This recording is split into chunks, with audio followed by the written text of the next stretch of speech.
Welcome to the Purple Rock Survivor podcast. I am John. My co-host is Andy, and it is so good that this particular episode of Survivor, Heroes versus Healers versus Hustlers, happened on Thanksgiving week. Because you know what this episode made me thankful for, Andy? I couldn't imagine. People who are actually good at playing Survivor. And you know why I am thankful for those people, Andy? Because absence makes the heart grow fonder? 100% that. I watched this episode and it made me realize, oh yeah, Survivor is a difficult game. And, you know, we see people who are good at it and we're like, yeah, of course there's going to be people in any given season that are good at it. No, not true. Not in any given season. There are exceptions. And this seems to be one. And I think the best way to talk about that and the way that we need to talk about it, and frankly, the only thing most people wanted to talk about like 2 days ago with this, is the person that a lot of people were saying, oh, no, this is still the best player. I mean, we haven't seen it yet, but I'm sure Mike is still a great player. And, Where's all the mic stands now? Yeah, I mean, some of them are still trying to defend him. And maybe we should try that too. Is there any way to make sense of what Mike did this week on Survivor? I mean, we can go through each individual justification that we've seen and just shoot them all down, because that's what we'll do then. I'm looking forward to it. They're all weak at best. And I want to emphasize here, like, I would be screaming about these things were it not for the fact that my family is trying to sleep right now. Like, it angers me how dumb some of these things are. It's just, I'm going to try to keep it calm because I have to remember I have a family here.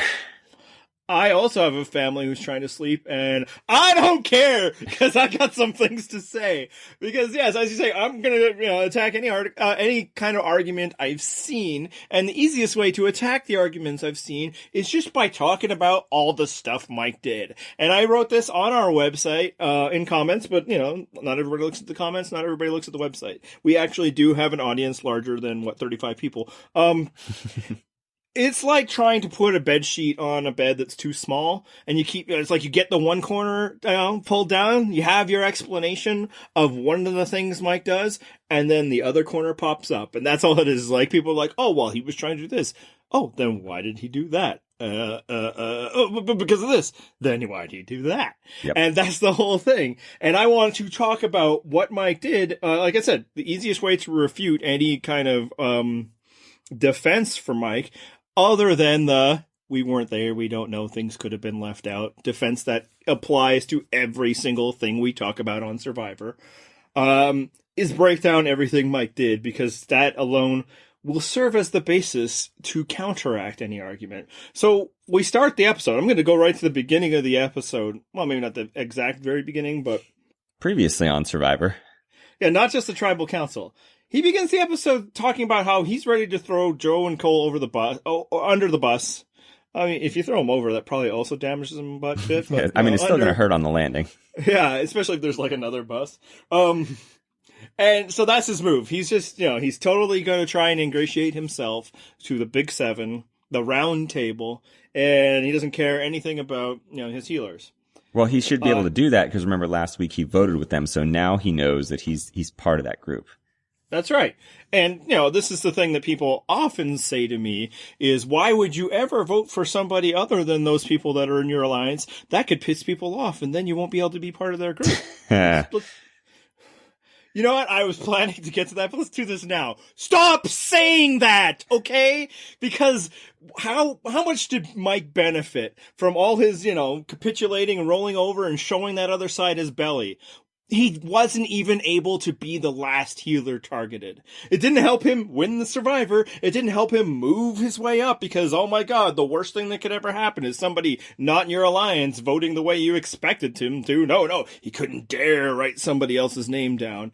It didn't even help him be the last member of his group. He moved one up in the boot order. So maybe, just maybe, you guys can start arguing that it's okay to try and win a vote every once in a while. That the big savings you get by not trying are as theoretical as the benefits you'll get by trying. And that's actually important for what will come later. So Ben tells him to vote Cole. So hey, cool, it's working. Mike's in that group. It's all good. His buddy Ben, they have such a close association from their time on Yellow Beach or whatever. I don't think it was Yellow, but Second Beach. Yes. And then Ben go ahead and decides to make Mike the secondary target. So, again, bravo. Always trying to do what the majority wants when you're clearly on the minority is a plan that can never fail, is completely without risk, as we know.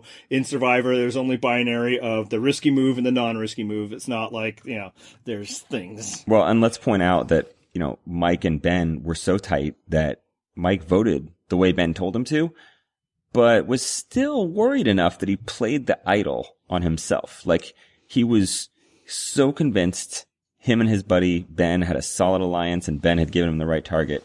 He voted for Cole and then was worried enough to then play the idol on himself. Yeah. Both of those things. I think probably what happened is Mike, during the process of these days, got the vibe that his plan to throw the other people under the bus and, just completely roll over for the other tribe wasn't working. And that's when he starts talking about how he's going to use his idol to take control of this game. He's going to, I don't think he used the words big moves because only a moron ever talks about big moves. The real move is to do nothing. But he did talk that he was going to do something. And then we get to tribal council. And a lot of people argue, well, he did this because he didn't want to do much. Except that he said he wanted to do much. So his big move, and as he sits down, this is clearly premeditated. He tells Joe to play along. So Mike's got plans. He's ready to do big things here.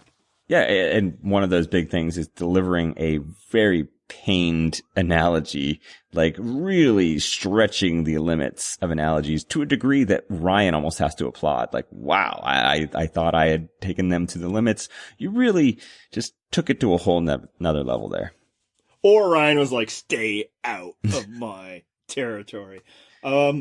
So yeah, and then what does he do at Tribal? He antagonizes the whole group, the Big Seven, the Round Table, the ones that, how dare he ever try to piss them off by voting for somebody of them? No, he had to vote for Cole, otherwise he would get a target on his back. The target he already has on his back! All of these things, like, if you just pick individual pieces of what he did, you're like, okay, I can see the plan here. But none of them fit. They're like pieces from different puzzles, and you're trying to jam them all together and be like, yeah, look, I made a picture of a unicorn, but it's a camel. Like, it just doesn't work. He has all these different strategies, and they all overlap. And then when you try to make sense of them, they don't, because they don't make sense. They're not a coherent plan. Yeah, so he's antagonizing them, and also chastising them for not voting Joe, which leads to one of two possibilities. And I think the most obvious one is that he's trying to get them to vote for him. He's trying to draw the votes to him, just like Joe did way back at the swap, because he knows he's going to play his idol.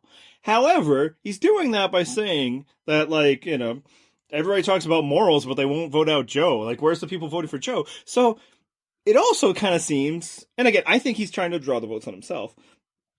But the other way this could go is, Mike guilted me into voting for Joe. And if you're trying to get them to vote for Joe, then why does he do the very next thing, which is he and Joe vote for Cole? I mean, if you just take the basics of, like, he's worried that it's a vote split between Cole and someone else, either himself or Joe. And probably himself because he plays the idol. Right. But you played the idol. Why does it even matter where your votes went? You only have two at most. B, you don't, if you are convinced that it's a vote split, you already won the vote split. You put your votes on Cole. You don't need to play your idol. Why did you play your idol? You know when they figured this out?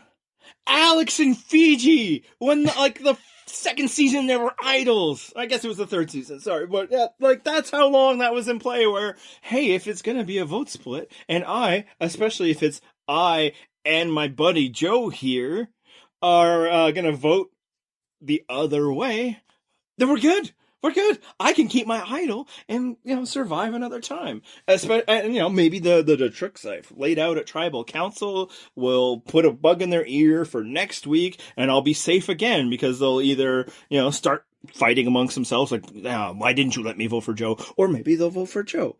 But no, you can't do both. And if you're gonna do both, your whole plan, because this is the other thing, people they're trying so hard to defend it. It's like, well, he wanted Cole gone. And for a variety of reasons, all of which are stupid, and I'll get to them. But even if it's, he wants Cole gone, your votes do that. Your idol doesn't need to do that. And if you need your idol to save yourself and get rid of Cole, you might actually be getting rid of Joe. Yeah. Because you don't know where they voted. If Mike thinks that everyone is voting for him and he plays his idol, you could just have Cole going home with 2 votes. Why would you do that? What is the point of playing? How does that change the game? Why would you play your idol in a way that just sort of continues a pagonging that was already in place? Like, I'm going to play my idol because I want this status quo to continue where I'm at the bottom of a pecking order and I just want to stay there. I'm going to just ride this train right into the side of the mountain. And that's why I want to talk about it all, because the people have been saying that. It's like, no, he said he wanted to change the game. Getting rid of Cole is the exact opposite of changing the game. That is the game plan. You are just helping them by both, playing your idol so they don't have to worry about you having it next week, and voting with them. They wanted to send home anyway. Yeah. And if your entire strategy, your tribal council, I'm going to play my mind games, watch me worked, then, and everybody voted for you, then it's your 2 votes that got rid of Cole. And maybe they didn't vote for him at all. Or maybe that some of them voted for you and some of them voted for Joe, and then none of you guys would have gotten enough votes. Well, I guess everybody would have gotten, but maybe your 2 votes would have been the key. And it's important, and we'll get to this in the next point, once I'm done talking about how stupid Mike's move was. It would have worked. If he would have played the idol the right way, he could have actually changed the game. The other tribe is dying to give them a chance to change the game. Yep. And they keep getting their way because their other side is also as stupid. Because yes, there's no defending it. Again, the easy defense is you play an idol when you're scared. Sure. It's always better to play an idol and, not need it than to not one and need it. Mm-hmm. But if you're doing that, then vote for Ben. Or vote for anybody in the majority alliance. Let's lower the bar. We don't even need to say Ben. Just it could be it could have been JP. It could have been Ashley. It could have been the most inconsequential member of that alliance. It doesn't matter. Just vote for someone in that alliance. And then, people who are like, well, he wouldn't want to piss the majority alliance off. I've already gone off on that, but, I feel like I need to really underline it. He was pissing the other tribe off. That's what his plan was. So you can't just do that and then be like, oh, but we're still friends. I voted for Cole. Even though I clearly suspected, and apparently I was right at least to the degree of 2 people, that you guys aren't working with me anyway. So what are you trying to save? What do people think that, at the end of this tribal council Mike has accomplished? Do they think they're all like, oh, Mike, we were totally wrong about you. You voted for Cole. We're going to let you in on the next vote split. Although, to be fair, they might let him in on the next vote split. Yes. But that's the next discussion. And that's the thing. Everything you think you could defend, some of them are, when done by themselves, we would defend, even if they didn't work out. Right. That's what I was saying, is there's individual points where he does something and you're like, okay, this is justifiable. But taken as a whole, it's all garbage. No, you can't do all those things. Every one of them counteracts whatever benefit you would have gotten from the other one. It's just a bunch of contradictions. So all I can come up with after all of these contradictions is that Mike sucks at Survivor. And I'm okay with that explanation. That's my explanation of how this has happened. It's not that he was, I bet that he was trying to do a bunch of things. He's bad at it. There you go. I know he seemed like the smart one, and he's professionally smart, and he wears glasses, and he doesn't have muscles, so that must mean he's the surrogate of us super fans. But no, he's a moron, and he showed his ass. Yeah, and I'm glad you pointed out, by the way, that there were at least 2 people that voted for Mike, because there were 2 people that voted for Mike. That was it. They split the vote 5-2 versus 3 people. This is, accidents happen. This is the second week in a row they tried a really dumb vote split. Yeah, it's like last week. You just can't do a vote split, see last week's rant. You just can't do it. Sorry. And then you really can't do it when one of your members tells you, actually, I'm not going to use my vote. So you just can't do it. But they did it and they got away with it. This week, absolutely, you can do it. No problem. There's only 3 of them on the other side. You don't even need to bring Mike in anymore. You can vote him out if you need to, which is another decision we'll talk about soon. Mm-hmm. But you know what you can't do, though? 4-3 and Idol can't beat that. Idol, the 4 votes for the Idol, 3-3 tie. They've gotten rid of the tie rule, and I kind of wish they hadn't for this season to see some dumbass take 15 minutes to realize they were just voted out of the game. And then they lose. But what you can't do is 5-2. But apparently you can when 2 of those 3 are voting with you. Including one of the people you're voting for. Even if it was intended as a 4-3 split and someone got spooked at Tribal and changed their vote, why would you ever change your vote? You are completely safe doing a 4-3 split. There is nothing to fear other than 2 idols in play. And I don't think then you lose. You wouldn't have that fear. You're going to lose anyway. Why would you ever switch it to 5-2? I feel like I just want to believe that it was planned as a 5-2 because they're that dumb. Yeah, I mean, the defense for, no, they weren't all as stupid to do a 5-2 is that somebody here was trying to emulate one of the stupidest moves in the history of Survivor, which is what Tyson did in Heroes vs. Villains, when an unbeatable plan is beaten because somebody messed it up. I don't care how spooked you get. Once you're vote splitting, you can't change unless your goal is to lose. Unless you're like, you know what? I wouldn't mind if, it's not going to be me, I'm, Ashley or Lauren or somebody. JP. So, yeah, I mean, JP it could always maybe be JP, especially if, you regard that, the other side is stupid strategically, which I don't think anybody gets here. They don't all understand that they're all stupid.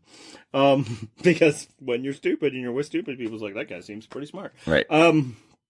Yeah, unless they're trying to lose, these idiots can't. It's unbelievable. And I know that we're well fed and comfortable home, not surrounded by paranoia. This is the most basic of anything. Is that we have to beat 3 votes. How do we do that? That's it. That's all you got to figure out. Is we need to make sure that whatever vote we cast is at least tied with those people over there. Because even if, like last week, I said. People could have defended it, and to be fair, I'm not sure anybody was, but just counteracting a potential argument is we were trusting Mike. You can't trust Mike! And this week, you can't trust Mike in a week where you're voting for Mike. Everything about that tribal council, the voting, the strategies, it was the pained analogy. Oh my God. It was just a horror show. It was just everything wrong with this season. It's just, I mean, these are all perfectly adequate people to watch on TV. They're just not good at Survivor. They're not heinous people that I can't stand to see. They're just terrible at this game. They don't get it. Yeah. And I'll say this now, and obviously, we can't fully assess until the season's over. Don't be surprised when I rank this lower than seasons that you people all rank low. Because in the absence of any good players, I will prefer the season with some or even one good player. Even if those other seasons have the horrible people John mentions. As long as those horrible people didn't win. And frankly, maybe that season too. I hate morons, and they're all everybody who's had any level of power or has tried to do anything in this game has proven themselves a complete idiot. Unless the editors just decided, you know what? screw these people. We're making them all look like the stupidest survivors ever. And I don't know why the Survivor would do that. So even with the caveat that, we don't know what's going on out there, we don't know the secret plans, yada, yada, yada, which I will reiterate, we understand that that is basically, the underlying undercurrent of everything we say, and we just have to accept that, and that we never truly know what's happened, but it's a television show, and, we're going to do what we do. The best thing is that the show wanted everybody to look stupid. No, I don't think so. I think the show has tried to make these people not look stupid. The show didn't highlight how nobody was all like, hey, what happened to the extra vote? The show hasn't highlighted that nobody's been like, hey, these numbers are the best. Like, they could make them look dumber than they're looking. I actually didn't even notice that the original 7 went 5-2 because I was so distracted by the idiocy of Mike's move. It took, a couple hours after it and somebody else's tweet to be like, they did it again! Oh my god! Yep. Anyway, let's just go to the fact that they voted out Cole. We've been teased that they're going to vote for Cole for weeks because, he's such a threat, he's so good, and blah, blah, blah. Was he the right one to vote out right here? Yeah, I think so. And I think that decision makes pretty easier when it looks like you only got this chance to vote Cole out by the skin of your teeth. Like, he was this close to, staying one more week. So you can't count on him not losing next week. And obviously there is the argument he's not going to win them all, but that doesn't help you if you're the alliance member they have to get rid of because Cole won that week. So yeah, I think he is the right primary target. I have no problem with that move. Yourself? Yeah, I'm good with it. And I think it's partly just because the time to change the game is on odd number votes, not even. Although this particular season, that could change because Lauren does have a double vote. I don't know if she'd want to use it on an even number vote to flip the game, but it's at least possible. Either way, right now, yes, take out Cole. So, yeah, and again, this is funny because it's the second week in a row when they do the stupidest things ever, and then it works out for them. Yep. Like, people just reading the wiki years later will be like, oh no, they did the right thing. Straight up Pagani, that's what you need to do.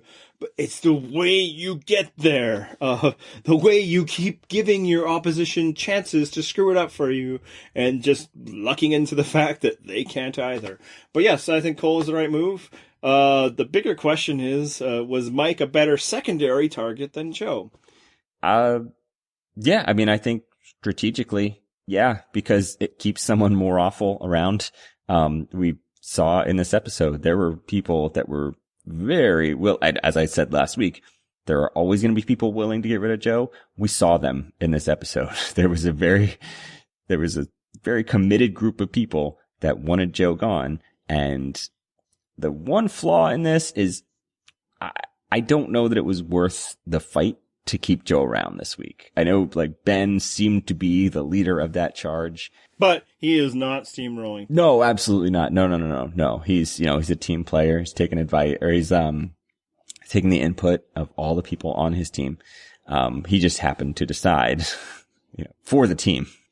Yeah, so I'm going to disagree. I think Mike is a bad secondary target other than besides Joe. Now, I will allow that maybe they're thinking, oh, Mike must be a strategic player. I've talked strategy with him. He seems all right. He's professional. He's smart. And now, of course, we have the evidence. It's like, no, he's actually a complete moron and actually executes tribal council moves worse than Joe. Joe is more dangerous than Mike. And also, Mike was with you, Ben. Especially for Ben. Mike is a possible extra vote if you need it when it's time for that round table to go against each other. Joe is nothing to you. Ben and Joe have no relationship. Now, I understand his thinking is that, Joe can provide a shield, especially maybe for him, and that people will always want to vote for Joe.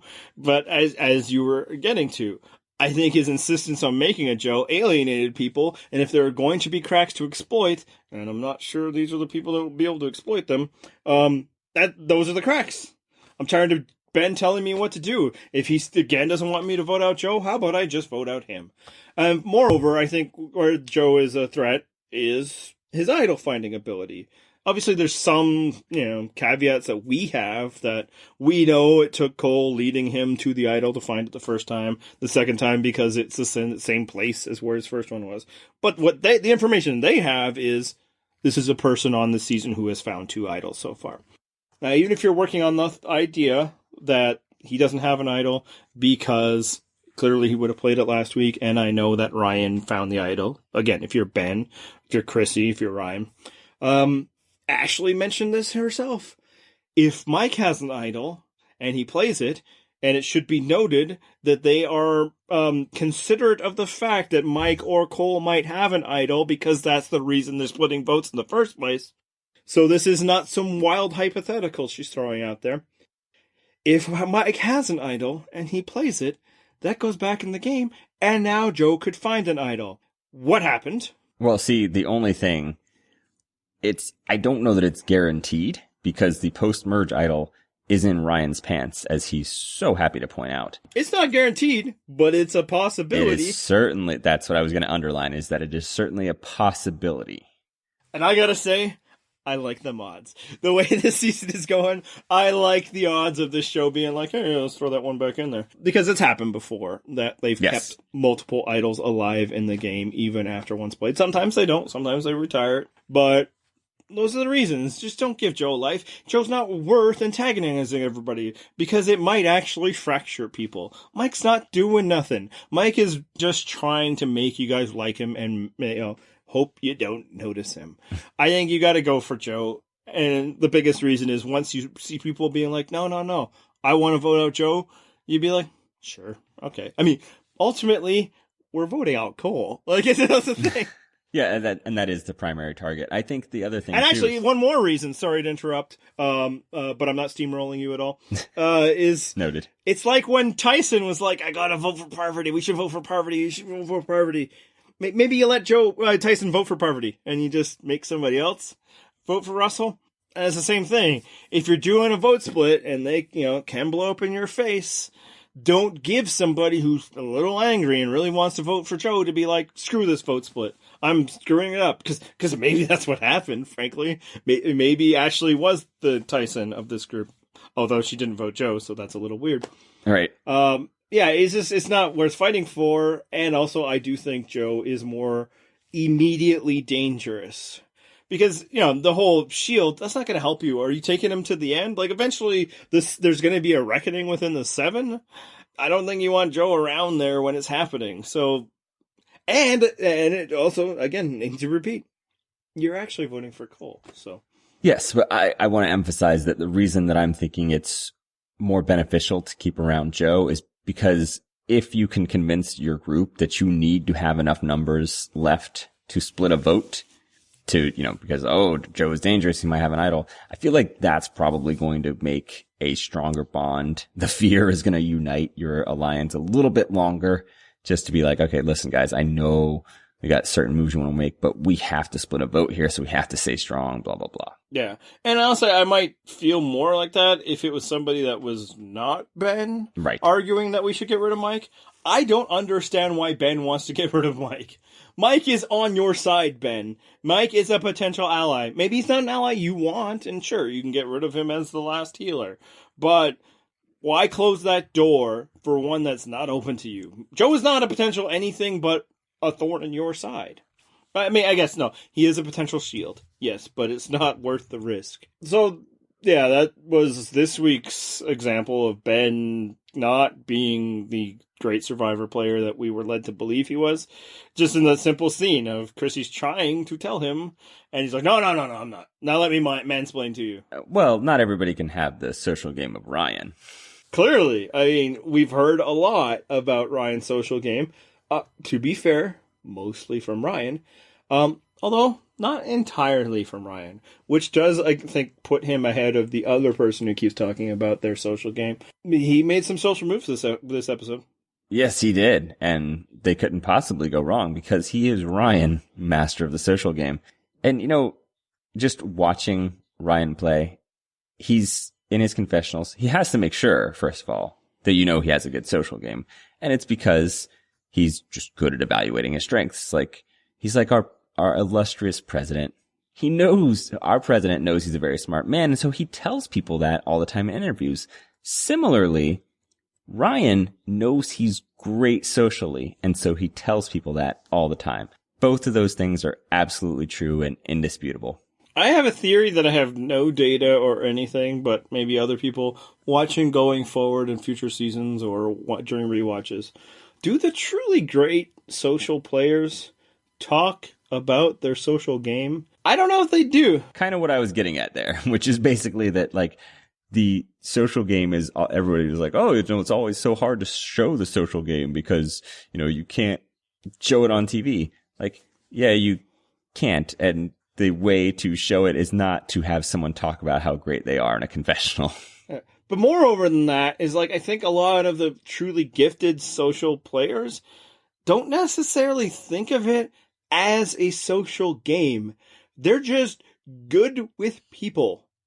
And that's their quote-unquote social game, is their own personal charisma. So they don't need to talk about it. They might not even be aware of it. I mean, I suppose, like, in pre-game interviews, like Malcolm I was just going to bring up Malcolm. Malcolm would be the example. Yeah, and that fits because he's such a metatextual player. But, I kind of feel like a lot of the people that with truly good social games, and I should say that Brian has been okay. I mean, there has to be some explanation for this, dweeby nerd being so protected throughout there. Even though, like, every team he gets on seems to lose. That streak continued tonight. Although, I guess he got to eat the spaghetti, so good on him for that.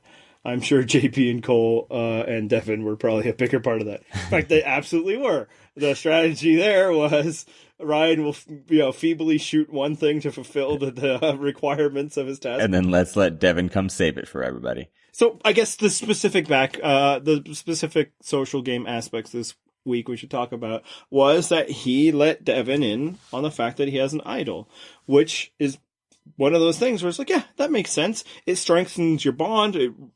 You've done a similar move with Devin earlier in the game that worked out really well. Hell, you should have this bond with Devin because you don't know for sure if the Chrissy thing is going to work.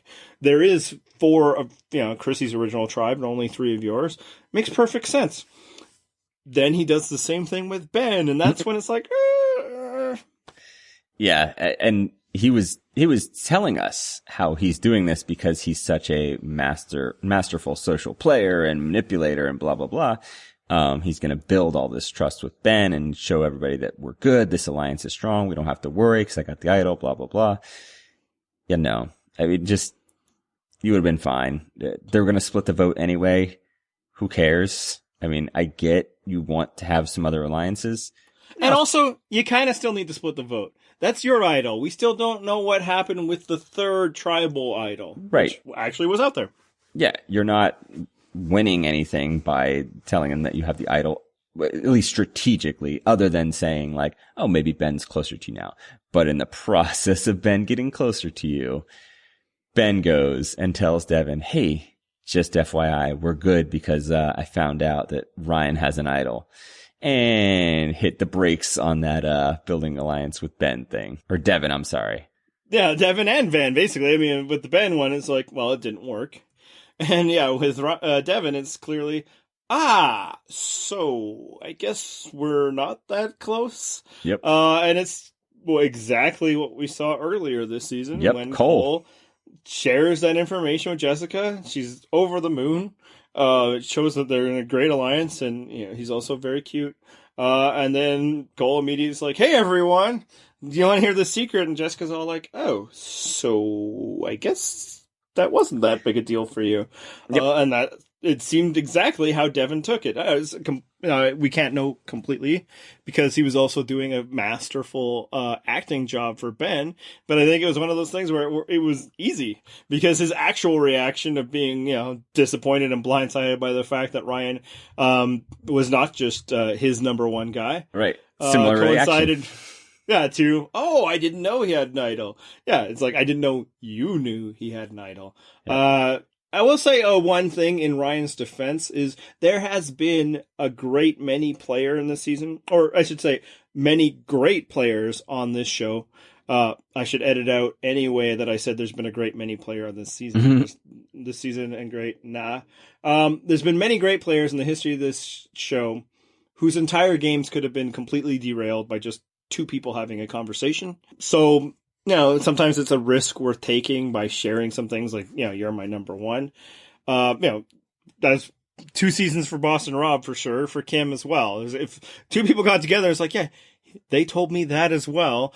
That could have been a problem, but it's one thing. I don't think it was the same kind of information.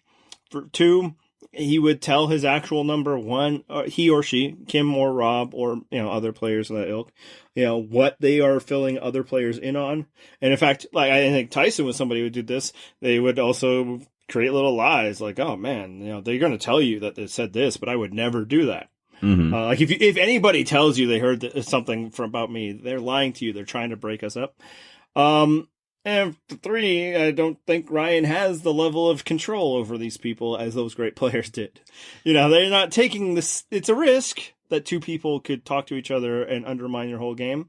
But when you have the level of control over them as some of the greats had, it's not as big a risk as, Ryan, who's just things like, I told him I'm good. Nothing bad could happen. Yeah, we should note that the master of the social game, Ryan, we're comparing his social game to Cole, the person that we spent probably half an episode earlier this season talking about how he's just the most loose-lipped player on the cast. And now, Ryan has shared that information with 3 people so far.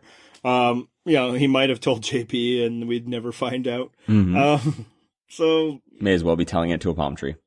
And it does look like these loose lips will not help him. So with all of this in mind, of all the things we've been talking about for the first 30 minutes of this podcast and change, about Mike's brilliance, about the vote splits, about Ben, steamrolling people, about Ryan's social game, has this at all changed your opinion of the season and these players at this moment? Yeah, I think we've probably crossed the line from completely average, like mediocre season into subpar. I think if you just look at the cast that's remaining, I think the best players at this point are simply the ones that screwed up the least. Like Devin, Ashley, Lauren, JP. Those are probably your top 4 players right now. And note that one of those 4 players has just been background scenery for this whole season. Like, that is his main attribute, is he's just been inconsequentially roaming around in backgrounds and eating reward dinners. This season feels very South Pacific-y right now. Maybe like a San Juan del Sur, but with no Natalie. Like, it's not looking good. And I mean, as people have noted, Natalie at this point in San Juan del Sur had not yet become Natalie, and now everybody's like, but the douchebag episode. Yeah, she exhibited some personality. I don't know if outwitting Drew is the ultimate sign of amazing player, especially because that episode, I think, featured like 4 people voting in different ways. Like, it was not necessarily a strategic play. Now, the other thing people are saying, San Juan del Sur is probably better because of the douchebag episode. And I was like, yeah, probably. Yeah. That was a fun episode. But the counter is, it's fun because it showed how stupid everybody was. Right. So if my problem with this existing season and that season in the past was, it's hard to get excited about a game that I enjoy for gamesmanship and strategy, along with other things, but those are primary things, when everybody's so freaking bad at it. So yeah, I think we've been lukewarm throughout the season, but still trying to maintain some level of optimism. There was always the case, game doesn't start till the merge. And now, I hate this season. I hate these people. That's where I am right now. And as you said earlier, it's not that any of them are hateful. Nope. I don't need that. I hate seeing this idiocy. And it's not just this episode, it was last episode. They are getting worse. Yeah, see, that's the thing is, I could forgive it if it was just, they screwed up this episode. But otherwise, they've been doing fine. Like, no, this is a pattern at this point. Yeah, and like, what hope do we have? And, we can talk a bit, we will be soon, hope in terms of, like, things getting more enjoyable. But in terms of, like, we're gonna see something, somebody's gonna show us something, I think might be time to give up on that idea, because they've been showing us something. They've certainly been showing us something, and they suck.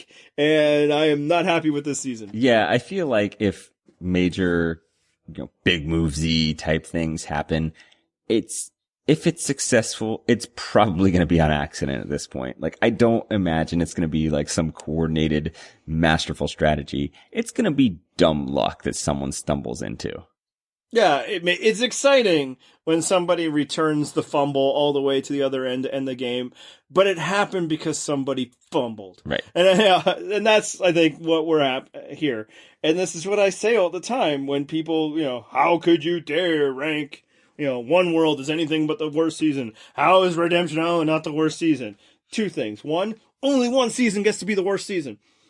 Two, it is not entertaining for me to see a bunch of little leaguers fumble the ball around when my kid's not on the field. Right. That's the only exception is when you're watching your own kid be terrible. I don't have that connection with any of these players. So everybody being an equal in the parity, I don't care because they suck. I want to see somebody who can do things. I don't watch television to see incompetence. Yeah, and that's the thing is I think at this point in the season, it feels like almost anybody could win. I think there actually is some level of parity here. I don't care. Like, it would be fine. Maybe that would be something that mattered to me if I had a rooting interest. But there's just been so much incompetence and general lack of personality that I don't have that rooting interest. So I don't care that the odds are pretty good for everybody. But wait. I believe you do have a rooting interest. Oh, silly me. How could I have forgotten? and that is actually a topic that I wanted to discuss following this episode, and not just to feed you. Because some people, were dancing around this earlier on, like maybe, and it's like, well, I mean, it's not impossible. But as the weeks go by, is Devin gonna win this season? I watched this episode, and I legitimately, not even just because of my overwhelming Devin fandom, I legitimately think he had the best episode. I think so too. And I could easily see him the winner of the season. And not just in if this were live action, this person has a chance, but we know they don't because of the edit. Right. I think even edit-wise, it's possible. Especially if this is a season the way it is, where, everybody just runs into each other and somebody else picks the ball up and runs it in. Exactly. And I think this is how they would show us Devin winning if he wins. Like, we're going to watch these people just ineptly go at each other with their poorly executed plans. And somehow Devin's just going to be there at Final Tribal Council and he's going to make his silly surf analogies or whatever. And everyone's going to be angry at each other because their dumb plans failed. But they're not going to be angry at Devin because he went along with their dumb plans and he's going to win. Who's mad at Devin? Nobody's mad at Devin. Exactly, because Devin went and did your stupid plans with you. So you're not mad at him. You're mad at whoever else is against Devin. Yeah, and throughout the season, we haven't gotten a lot because, he didn't factor heavily into a lot of tribal councils. We did go 3 times. We've got little reminders, he seems like a good dude. Yep. He's got a nice smile. He's got a sparkle in his eye. He seems to connect well with people. Obviously, right away it was Ryan, but then we see him later connecting well with Allie and Lauren. And Joe wants to be his friend. Joe wants to work with him. Yep. Very close relationship with Ashley once that kind of went down. So it's kind of like we see people just kind of gravitating to Devin. And then in this episode, Ben, right? And it just seems like so easily that he will be the guy to survive when the cracks get exposed. And it's even set up well because normally a player like Devin would have to worry about being the obvious physical target. But there's JP around who's been much more obvious a physical target. Ben is, maybe not as athletic as Devin, but certainly a big, stronger dude. And is a bigger target strategically as well. And then there's, strategic little problems. There's, Joe throwing, problems. It's not hard to see Devin hanging around. And then through a combination of, the votes breaking one way and him being on one side, which we've already started to see the seeds of, and a few immunity wins, because, some immunity runs to win. It's just winning 2 or 3 at the end when they finally notice you. Yep. And I mean, the comparison this season, as I was talking about, of I can't get into seasons even if it's close and a lot of things seem to be happening when nobody knows what they're doing, is the actual worst season in the history of Survivor, which is Nicaragua. I wrote this on our website in comments, part of it is because, credit to Kemper Boyd for, starting me along this path. This is starting to feel like what Nicaragua would have been if those people weren't also hateful. Right. Like, they just seemed like okay people, and then still did a lot of the things they did, minus, like attacking one-legged women. That's Nicaragua, a bunch of morons kind of there. And who won? The likable moron who just kind of won a few challenges at the end, and everybody's like, well, sure, I don't have a problem with Fabio. Yeah, and you know what? Who has a problem with Devin? You know what it kind of feels like? Remember, like, last season, we got the quote from Probst before the season, something about, like, the sharks are gonna swim around each other before they attack and blah, blah, blah. Like, if you get to the end of this season, it's gonna be like toothless sharks just gumming each other to death. And then somehow Devin just swims on by or surfs on by appropriately because it's Devin. And I legitimately think I might have stumbled upon the winner for my rooting interests. So congratulations, me. I think he's got as good a chance as, I would say any, but I think actually better than some. Like, I think if you had Devin as number one in your power ranks, like the person I'm currently speaking to, or you, the listener, I'd be fine with that. I can't argue with it. Right. I think it's he's at the very chance. least, like, if he's in the top 3, there's no argument whatsoever. No. Because, and here's the other thing. So people have been telling us that in his pre-games, Probst was like, it really turns on at the end. Well, a way for that happening is the one person they've preserved as likable going on a bit of a run at the end. Because everybody else, they've kind of made us not like. And I've wondered a bit with some of them whether it's just our own feelings and the show is actually trying to make us like them. And I still wonder that with, like, say, Ryan. Yeah, and Chrissy as well, I think. Yeah, although I do start to feel like with Chrissy, it's starting to turn a bit more that it seems clear that they want us to be ambivalent towards her, at least. At the very least, they don't seem to be investing the time to make us like her. Mm-hmm. But, and I think with Ryan, they've shown him screw up a couple times, they've highlighted it. But with Devin, yeah, he seems to be the likable dude. And if he goes and wins a couple challenges, maybe is able to, flip this situation in his favor. They've certainly been putting a lot of dirt on Ben's edit of late. Then that would be a way for storytelling TV to turn around as it goes, is that the likable dude overcame the odds and won. Even if it's just a straight up pagonging before that happens. We're skipping over one other person that could theoretically go on a late immunity run and somehow win the game. And the person who won immunity this week. Yes. Lauren. Like, I legitimately think, and it's not a huge chance. Like, I'm not saying, like, if you had her near the top of your power rankings, I'd be like, yeah. But just take this scenario where she's like, I think she's going to struggle to find votes at a final tribal council more than Devin would. Like, I think Devin's likable enough that he'd do well especially if there's any animosity. Lauren, I don't think has that kind of like everybody likes her type thing. Like, people will maybe respect her. So what if she just brute forces her way into final tribal council? Like Mike Holloway just wins some epic tear, like 4 in a row right at the end. I think maybe she wins if that happens. I don't even know if it would take that many because I think she's got a good chance. Yeah, I do.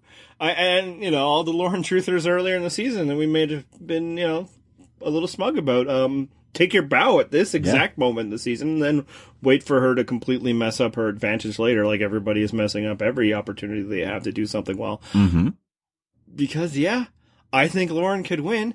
And moreover, I think I would be cool with that. I mean, if she executes that hidden vote well, and, I don't really care about immunity runs. Like, Brad's didn't impress me last season. I don't care. However, if this uncharacteristic challenge beast, like, there's nothing about Lauren that screams traditional challenge beast. If she went on a run, that's at least something interesting. I don't know that it would be great TV, but it's something. Yeah, and I will say, like, earlier in the season when they showed her complaining about people, and, we had some fun with that, maybe that was also the show's way of showing that Lauren is seeing what's going on. Because she, outlasted Patrick and outlasted Cole.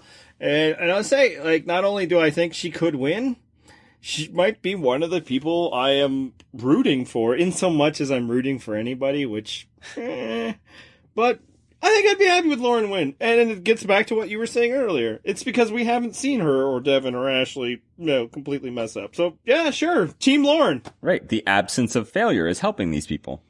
Yeah, but the caution I have is that's what people were saying about Mike last week. Yep. So there. Speaking of something that's less the absence of failure, Joe's strategy this week, where he's just bugging people, and everybody's like, "How is that a strategy?" Except it kind of worked, right? Yeah. Well, and as I was saying, I think a lot of this season is just people attempting to execute strategy, failing completely. And then just the strategy is still kind of working, just not as they intended it to necessarily. Like, I think Joe calling Ashley a goat probably helped make Joe an appealing goat that you want to keep around. Like, I think the only problem with that, and I think I finally nailed this comparison, Joe might actually be more of an Abby Maria, like an Abby Maria that can find idols, because people are going to think now that they could take Joe along as their GOAT, and it is not advisable in any way. You don't want to attempt that because you're going to get burned so hard, and I feel like someone's going to. Probably more than one person will try. I'll quickly say, for the people that are shouting it, Abby Maria did find an idol. That's true. Yeah, I was suggesting that he is better at it than she is. I'm okay with that. Like, literally, the thing he was saying was his strategy to stick around in the game was the thing that Ben said for not voting for him in the first place. So, I mean, results, I guess, scoreboard right there. Now, obviously, the counter that people will have, completely fair counter, is how are you going to win at the end? But, like, Joe can't really worry about that right now. You can't win if you don't get to the end. Exactly. And even if it's already lost cause, I'd rather be a finalist as a lost cause than voted out this week. Especially if you're somebody like Joe, who I kind of think likes the airtime. I kind of think he likes the camera. Just maybe it's a little possible. And frankly, I kind of like that he likes it. Joe might be one of my favorite players this season, even though he is not good at Survivor, because at least he's doing something. I also fully admit that if I were there, I might be like Ashley or Chrissy, just be like, get this man away from me. Perfectly rational, reasonable opinion. But for me, it's like, man, I mean, at least the guy's doing something. And the strategy worked. I can't say anything other than that. If his plan was to make sure they don't vote for him, that's exactly what happened, even though they should have. So good on you, Joe. Failing upwards just like everybody else in this season. It's the theme. Why fight against it? All right. And that actually brings me to this week's heroic moment of the week, which I think has to be, just Chef Joe just cooking from deep on that challenge. I mean, impressive. That was some Steph Curry level stuff. I'm going to also go with the challenge moment, though. I'm going to go Lauren, because bravo, going ham on that challenge against Cole. I'm not really the challenge type, but I at least respect the effort. Good on her being the, older woman taking out the guy with the 14-pack abs. Yeah, no, obviously, I'm okay with giving her up, but, given my other interests in life, I was like, when he completely airballed that first shot, I'm like, yeah, no, Joe, you can't shoot it. Oh. Yeah, he stayed overhand. Yeah, and he had great form. He was leaving the gooseneck up for the cameras. It was awesome. And not just the close ones. It's like, okay, well, you can do close ones. I don't think that one has the weight. Boom, boom, boom. He was 3 in a row. Just buckets, man. I mean, even Ben was doing well with the granny, which I'm not sure is just like a Midwest tradition necessarily, Probst. It's just a, white guys in the 60s thing.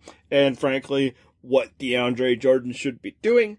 But nah, Joe was just beauty. I was impressed. Should have been lit. I'm not sure I've seen a basketball challenge be as impressive, including Cliff Robinson. You should have been like right arm strictly for buckets. Yeah. All right. What do you have for the healing moment of the week? I'm gonna go with Mike for saying, "Hey, you gotta at least admit that Joe is entertaining, right?" Like, everyone, of course, was like, "Nah, I'm good," but at least Mike tried. Like, he was trying to heal the tribe and unite them to get them to agree. Like, actually, Joe's not such a bad guy. He's at least providing us some entertainment out here. Nope. Get out of here with that. It didn't work.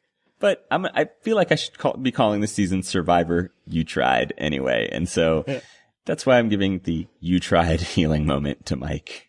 For me, it's Ben's calm demeanor when receiving the feedback, the open and honest feedback from Chrissy, and growing from it. Because he heard what she said, and before she was done saying it, completely refuted it in a way that did not at all completely prove her point. So good on you. And once again, Survivor, you tried. I'm telling you, it works as the season name. What do you have for the hustle moment of the week? Actually, Devin.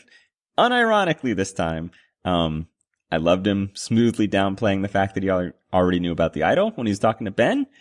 Worked really well. That's why I said I think he was the legit MVP of this episode. For me, the hustle moment of the week was Mike. When he quickly dispelled the notion that his absence of failure up until this point in the game in no way meant he was playing a good game. Literally last week, people were like, you know what? I don't think Chrissy's the best player, which I think completely fair. I cede the floor on that one. It has to be Mike, right? And people were saying that because they still liked Mike. And Mike was basically hold my beer. Yep. He's like, I got this. Hang on. Yeah. All right. So we knew what happened this week. We hated it. What's going to happen next week when we get not one, but two episodes back to back, 2 eliminations? You're obviously going to need some time here to figure out your second pick. I want to make it clear to everyone that we not only have to pick 2, you have to pick it in the right order. So picking the right 2 people, but in the wrong order does not count. Ask Mark last week. Obviously, the listeners will get the advantage that you guys will probably just pick Joe twice. Because you can do that with a poll. We are not allowed to do that. So I think it will be Mike and Joe. I think it's just the pagonging. I think there are actually good, decent arguments for why it won't be a pagonging. The show has been highlighting a lot about the people like, oh, the 7, we're good. It seems to be underlining, you're probably not so good. I also feel like that's what they do every time there's a pagonging. To try and make us feel like, oh, something's going to happen. Oh, and then every week it continues on. I see no reason to predict that good things will happen. So I think they will finish off the healers. And I think Mike will go home first because I think Joe does find the idol and plays it. Damn. I should also say that I wrote this on Twitter. This is why I will never get when Joe gets voted off. Because I've been predicting it every week and I've been wrong. Obviously, some weeks I was more wrong than others because if he doesn't go to tribal council, what do I know? So he probably will go home this week. I just got in the wrong order. I say second, he'll go first. It's entirely possible. And I feel like your argument is like bulletproof because I should just be go full chalk because it's been that kind of a season. It feels very South Pacific-y. And South Pacific went completely pagong in the post-merge. And why would it not? Why would it surprise us? But I'm going to be an optimist. I'm going to say JP is going first, the most nondescript of heroes. They're going to target a hero. They'll take out JP first. Away he goes. Whether it's, because Joe played idol, whatever, who knows. JP will go first. I'll say Joe goes second. So I'm with you on the Joe going second thing. I don't know why it flips back. Right. Maybe it was JP went out with an idol first, and then the alliance reforms and takes out Joe. Whatever. JP and then Joe. So I also like my prediction that Mike goes first, even though Joe plays an idol. I guess what I'm suggesting is the third time's a try for these people, and they'll finally get the vote split right. I mean, it would be hard to mess up a vote split against 2 people. I think they'd find a way. Just like, 6 and 1. So, but it's entirely possible. Or all their votes go to Joe, and then Joe voted Mike for some reason. There we go. Oh, and Mike voted for Joe too because he wouldn't want to piss people off. He's got to go with the majority. That'd be a huge problem. You got to vote with them. The only thing they could ever screw up in Survivor is voting against people. I'm seriously never say that to me again. Anyone. I don't. So find all your other reasons to be cowardly in Survivor, and find a way that's like I can't take a risk because then I will lose. Actually, no, I'm going to say this right now. This week shows that you can't always wait for the better opportunity to come along. Because last week it actually would have been really easy for Mike to play his idol and change the game, and he would have done so with 4 other healers. Now, as it turned out, this week also presented the same opportunity. But last week, one of the healers is immune. They're already talking to you, telling you to vote for Joe, I believe is what they told him last week. So you know that part of the vote split is Joe, and then They can't be Cole, so then you have to think if it's you or Desi. It's probably not you is a good bet that a Mike type can take. So now all you gotta do is take a shot. Mike, Joe or Desi. Joe or Desi. Take your shot then, and you would have won because of how they screwed up the vote split. And maybe you'd have control over the game. Instead, Mike waits a week, and then he's like, well, now I'm gonna do something. No, now they have an unbeatable vote split. Except that it turns out it was actually beatable. It just didn't get beaten. Screwed that up. So yeah, that's what I'm always saying. That you can't always wait for Risk to disappear because Risk is always present. And if you're losing in Survivor, maybe try to win. Maybe just try. That's just because the argument everybody likes to make is like, if you don't try, things could work out for you. And to be fair, it's worked out for at least one player. Or it doesn't work at all and you just get voted out when it was your time to get voted out if you're Cochran. Or if you're Mike, even earlier than it was your time to get voted out. Mike gained nothing by doing nothing, and then he tried to do something and it actually was nothing. Hooray. Survivor, you tried. I'm telling you, I'm going to rebrand this season. I'm going to make a whole logo and everything. All right. You can find me originally writing the comments that I've just decided to just keep repeating here tonight on our website, and that's www.purplerockpodcast.com. Where else can they hear us? You can also find us on Twitter. We live tweet the show every week at Purple Rock Pod. I'm at Purple Rock John. Andy is at Purple Rock Andy. We also actually have a live blog of the site if Twitter's not your thing, or on our site if Twitter is not your thing. Matt does that for us. It's good stuff. We get tons of commenters every week. Feel free to join if you're not a jerk. Do you want to thank anybody? Like, that was my thing a few weeks ago. You got anything? No, I'm good. Good, cool. Let's hit some music.